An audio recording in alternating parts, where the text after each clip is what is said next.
The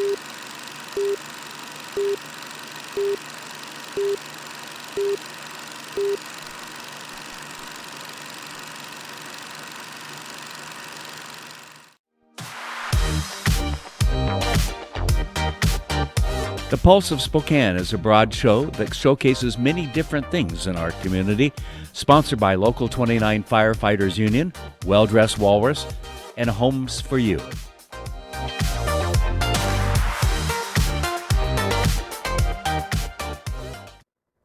Welcome in to the Pulse of Spokane. Today would be Thursday, March 12th. And today we're going to have another great show for you, as we always do, highlighting some of the great work that's being done in the community. Oftentimes, I mean, this is not a hot take by any means, but it can be depressing to turn into the news and they're like, you're just trying to watch The Bachelor or something uplifting, and they come back from the commercial break and the local news station, it's like, the genesis of the apocalypse at 11. And it's like, well, that just kind of ruined my day. So we really feel like it's important here at Spokane Talks to really highlight the good that is being done out in the world, and specifically our greater community of Spokane and Coeur d'Alene. And so with that being said, today we're going to have Corey Alice of Bahlr Media, as well as Michelle Girardot, one of those, botched them up, Kent's rubbing off on me, and she's with Habitat for Humanity. So we'll get right back to them, but before we do, we'll send it out to weather as well as a word from our sponsors.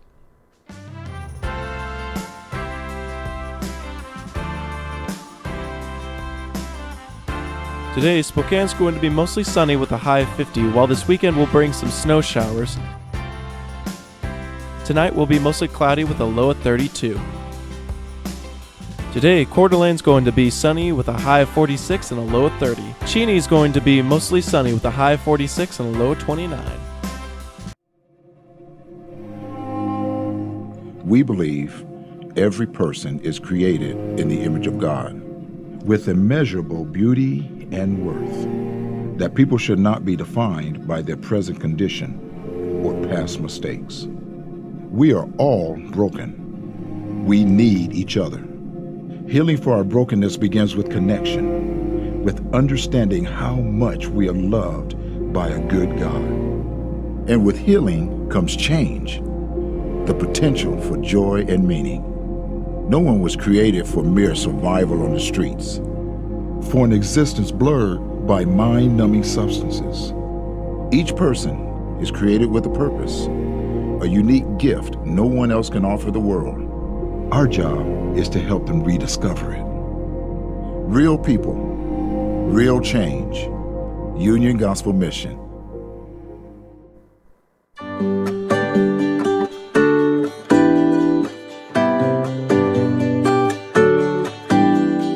Welcome to Apex Plaza, Spokane's one-stop cannabis destination. Apex Cannabis features thousands of economy, value, and luxury cannabis products.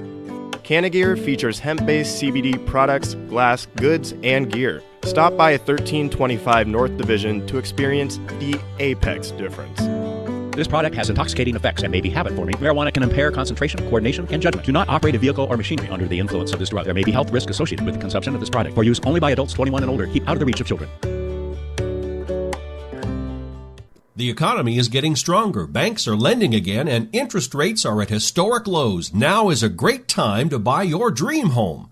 The caring and knowledgeable professionals at Homes for You have been helping people just like you for over 20 years. They take the time to listen to what you want and will help you find just the right home in Washington or Idaho.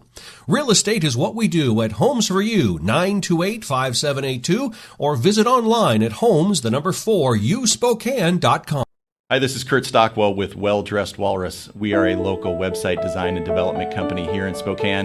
What we do is build beautiful, usable websites for local businesses. A website needs to be beautiful, it needs to be usable for your users, your customers, and yourself. Contact us anytime. We'd love to talk with you about your online marketing.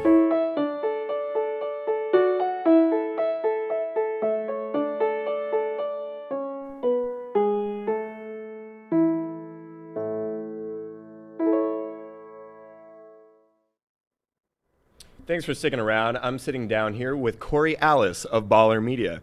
So one of the things that we were talking about during the break that I think is probably one of the more interesting points that you wanted to get at was just start with the name, Bahlr Media. How did that come about? Yeah, well, we're a content creation advertising firm downtown Spokane. The name is something, we used to be CJEP, so we've been around for like 5 years. Okay. Started in Coeur d'Alene, and CJEP was derived from my name, which was Corey Jepson. Okay. And then, so, I just took the C and spelt it out, and CJEP spelt with an SEEJEPP. Eventually, the company grew to a place where it didn't really I didn't want it to just be like this freelance-oriented brand. I wanted it to be like a real brand. And we had seen success in our market, connected and helped really great companies communicate their message, started just digging into the industry, and I really wanted to change the name. And then I just thought of this name called Bahlr Media. And the idea of it was, if you notice by the logo and the spelling of it, it's BAHLR. Right? I like the 5 letters. I like symmetry. I like the H in the middle, all that stupid designer stuff. All right, so a lot actually going into it other than just like the sound. Yeah. Right, but there's no meaning. So Bahlr, the sound, the articulation of Bahlr is more millennial driven. So I can tackle that market and understand, give value to the millennial, the market that is younger, to say oh, that is a dope agency that I would like to hire, because one day millennials will be in the driver's seat of society, and I want to have a company that is attractive to them. Right. Okay. But right now they're not. So we have boomers and older generation that are still in the driver's seat of the economy, 40 plus, 50 plus, and they're in charge. Right? So I can't have BALLER. Because they wouldn't understand. Yeah, they would look at it and be like, those damn kids, I don't want to, you know what I mean? So I don't want that. Yeah. So I spelled it differently. I made it sound German. I made it sound, European, right? It sounds strong, and it's solid, and it looks like, I've had people say, is that your last name? And I'm like, Corey Bahlr, that's fine, Yeah, sure, whatever you want to call me. Yeah, I guess it works. So yeah, that's why. So it's Bahlr Media. Okay, because there's the association there. Obviously, you look at the spelling, and that's not the first thing that you think, but once you say it aloud, of course, Yeah, we'll just balling. Yeah, balling. Yeah, Very cool. We're balling in Spokane. Very cool. And before that, you guys were balling in Coeur d'Alene. Is that right? We started in Coeur d'Alene. That's where you guys started. Yeah. So how did you come about the decision that you wanted to, make your own marketing company? Well, I've always been an entrepreneurial kind of guy. I wouldn't say that I'm much of an entrepreneur anymore. Okay. I like business, but it's not what fulfills me. Okay. I enjoy my company. I enjoy the things of business. Only if they fulfill me, right? So that being said, I've always been good at, I guess I've enjoyed connecting with people. I like communicating a lot, and I've always liked that. However, I always had an enjoyment of creating and doing art and digital artwork. So I was a graphic designer first. I did a lot of sales jobs I was growing up, and I started doing graphic design. I enjoyed that very much. And then I was putting 2 and 2 together and saying, look, well, I'll sell it. I'll do logos and websites, and I'll just sell it to random people. And I would approach them and say, here's what I can do. I had a little portfolio. And then I went back to school because I didn't know everything. All I knew was Photoshop. I was building logos in Photoshop. And if anybody understands any design at all, you don't build logos in Photoshop. Anyways, I was doing that, and it just wasn't working. So I went to college. I learned all the Adobe software. I met amazing, awesome, great people. Still, some of them are the employees at Bahlr, and still such great connections and friends. Got out of college, went and did an internship at Impresio Marketing, and then I got a job at Mojo Lab in downtown Spokane as a designer. Worked there for a year. Okay. I saw that, this is kind of how it could be done, and then I quit, and I started my company, and it just started growing, and here we're sitting here we are at this table right now. Balling out. Is it fair to say that you guys focus more on small businesses? No. Okay. It's not fair to say that. Okay. Just joking. The reason why is because I love small business. I love it so much. We do too. We love connecting with our local community. As a matter of fact, Bahlr Media is all about Spokane and Coeur d'Alene. We love working. However, the reason I say no is because we are so equipped to handle enterprise-sized companies. Okay. We can do it. We're so... I've built this company from the inside out to be able to handle the smallest one-man or one-woman show. That's some real estate agent trying to make their way in the community, building small brands and landing pages and forming packages for them to really communicate who they are, right? But then I can also take the team, we can connect and build huge plans of actions and strategy plans and huge campaigns to reach a national level, even a level even further than that, for huge corporations or enterprises.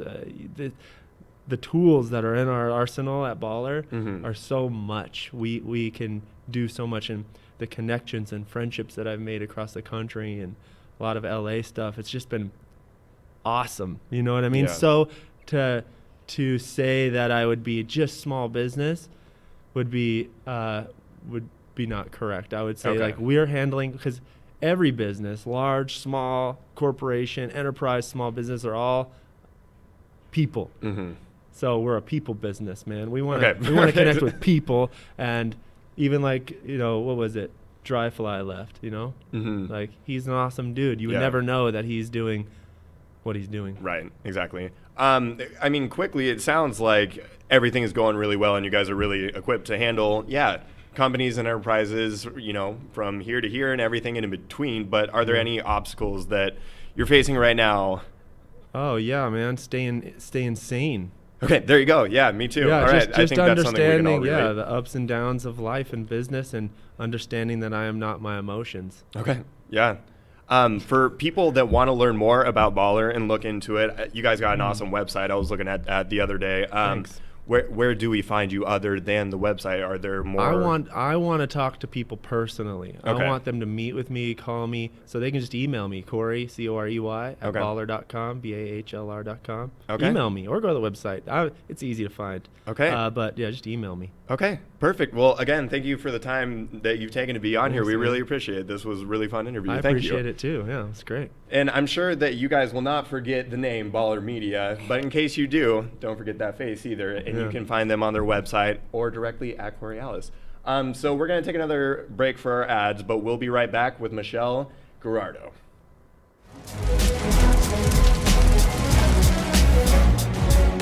This is Looms Day in Spokane. We got about 40 firefighters and their friends and family handing out 40,000 cups of water as the day goes by.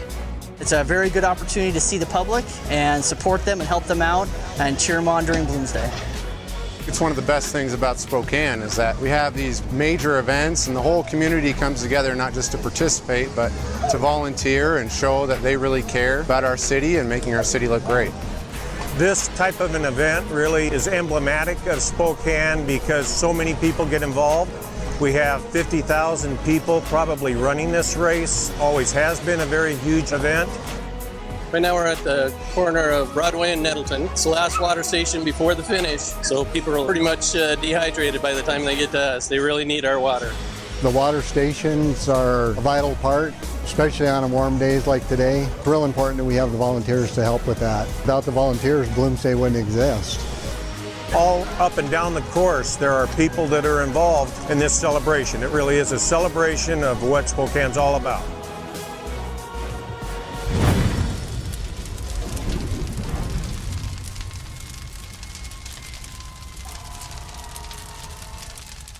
I'm Nikki Butler, and I'm a regional manager for STCU. My lunch buddy is Nicole. I'm Brandy Schloss. I'm a regional manager at STCU. My lunch buddy is Angelina. She's grown up with me. I've grown up with her. To see her graduate will be a lot of fun. Brandy and I have been lunch buddies since the girls were in second grade. It's great that STCU provides me with the opportunity to be part of Reach for the Future. We are committed to the children. We're committed to our community. I'm Nikki. I'm Brandy. And STCU is here for good. This is River Ridge Frame Shop, called Frame It Today, where we can take your art, customize it, and get it ready to hang on the wall.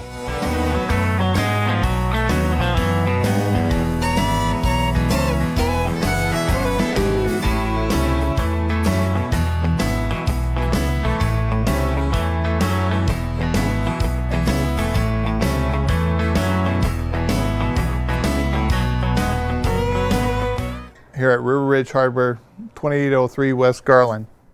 Welcome to a new kind of talk show, Spokane Talks, where you find news, views, and conversations that include respect for opinions, facts, and diversity. Spokane Talks, Saturdays at 8 a.m. on Fox 28. Alrighty, and we're back on the Pulse with our second and final guest of the show today, Michelle Girardot. That time, hopefully, it sounded just fine coming out. And you're here on behalf of Habitat for Humanity. That's right. So, we met last week, and I was able to sit in on a conversation with you and Ken, and you guys were just going back and forth, and he was, asking about you guys and trying to get up to date because he has previous experience and involvement with you guys. Mm-hmm. And just hearing everything that you had to say, it sounded like there was just so much good stuff going on over at Habitat for Humanity. So have at it. All right. Tell me what's going on. Yeah, so it was so lovely to be able to have a chance to hear how Kent was connected to Habitat for Humanity Spokane, and Habitat Spokane's been in Spokane since 1987. We started in the basement of St. Mark's Church on the South Hill, completed our first home, which was a rehab, the next year, and since then we've completed over 330 Habitat homes in Spokane County. And that doesn't sound like probably as much impact as we should be making.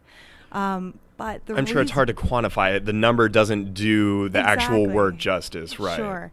So it's been pretty incredible. I mean, we are just now past our 30-year mark, just a few years past that. Yeah. So many of our families that we've been working with over the years are just now paying off their mortgage. Wow. So that's what we are. That's incredible to see that long-term, Right. So now we are starting to get that quantifiable data, right? Mm-hmm. So Habitat for Humanity is a home builder. We finance. We are retail space. We have tried to figure out as many ways as we can to fund our mission, which is to build simple, decent, affordable homes for all of God's people in need. Mm-hmm. And our vision is a world where everyone has a decent place to live. Yeah. So we've been really, really blessed, very lucky. Spokane has such a huge heart for philanthropy, and we see that every day on our job sites. Mm-hmm. Last week when we were visiting about all of the many things that Habitat has on its plate, it was a little bit of a surprise to kind of go through the history of us. And historically, we've done new home construction. So we've been building new homes from foundation up. But just in this last year, we've started our derelict housing and homeownership acquisition program, which is a really exciting opportunity for Habitat for Humanity to really look at what is the need of Spokane. We're seeing a lot of people that are in really dire straits, that are looking for an opportunity to put a roof over their heads and have an asset that will generate wealth for their families and for their families' families. Mm-hmm. But we also see so many empty homes in this community. And that might be coined now as the zombie homes of Spokane. I was wondering, I didn't want to sound like a fool, but when that word was brought up, I was like, what is that referring to? So that's good to know. Okay, it makes sense. Well, and many of these homes, you see, they absolutely, it's a very, the term zombie really fits the picture. Yeah. But all these homes have so much history, and there were families living in them at some point that, created memories, was a safe space for kids to do homework, and then to see the life kind of taken out of those homes. Mm-hmm. It's been really sad and has really hit many of our neighborhoods pretty hard. Mm-hmm. It reduces property values. It attracts a lot of issues that we thought, okay, well, how do we fix that problem while also serving the families that are working through our program?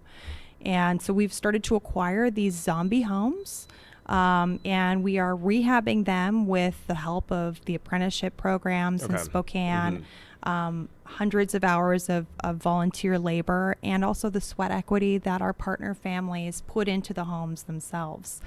Yeah. So, in fact, last week we just finished our women build, which very nice. Took place in West Central. We worked on 3 of the zombie homes and had a really exciting time. I mean, some of the partner families were able to build alongside of us, and those ladies. I mean, if you think that you're trying to figure out who can be tough. These women were very tough. Yeah, Kent not so much. I'm sure. Yeah, I'm sure they're much more apt for the job than he. Yeah, they were doing an incredible job, and just the energy. We have so many incredible women in our lives that are oftentimes the backbone of our communities and our families, and our churches, and to kind of see this camaraderie come together where, women are nurturers and now nurturing to build a community. Really kind of go hand in hand. Yeah, it makes sense, doesn't it? Absolutely. Yeah. What do you guys got going on right now, or what's coming up here in the near future? Because you were rattling off so many things, and it's like I can't even remember half of them. Come on, Spitfire. I know. Yeah. Right. So we're starting to vamp up into our fundraising season. Okay. So we will be hosting our annual Hope Builders Luncheon, which is April 30th. It's at the Grand. And we are actively looking for table hosts who would be interested in sponsoring a table and sponsoring the event. So hop on to our website, www.habitat-spokane.org. There's a really easy fillable form, and that's a great event to learn about what we're doing, to hear some testimonials from the families that have been impacted by our program, and to see how they have both qualified for need, ability to pay, an affordable mortgage, and willingness to partner. But also, what does that look like for their children now that they've lived in their home for 10 years or so? So that's our big one. Okay. And then outside of that, continuing to hammer away. So we need volunteers Wednesday through Saturday. And we need as many as we can. There you go. Well, you did a perfect job plugging that, because I don't even have to ask where to find you guys. Yeah, you did a perfect job. I don't even have to cue that. So table hosts, as well as all the volunteers as well. Right. So everybody, listeners, viewers, keep that in mind and reach out to them if you want to get involved with just the wonderful work that you guys do. So on behalf of Spokane, thank you for everything that you guys are doing, and keep it up. And thank you so much for taking the time today to come in. Awesome. Thank you so much. You're very welcome. Well, that's going to conclude another episode of the Pulse of Spokane. Again, check us out on Facebook and give us a like if you haven't already. We always appreciate the incoming support. And that's going to do it for this Thursday, and we'll see you next time on The Pulse. Thanks for watching. Ask the host a question, recommend a guest, or check out any of our other programs on Facebook, YouTube, Twitter, Apple Podcasts, Spotify, or SpokaneTalksMedia.com. Sponsored by Local 29 Firefighters Union, Well Dressed Walrus, and Homes for You.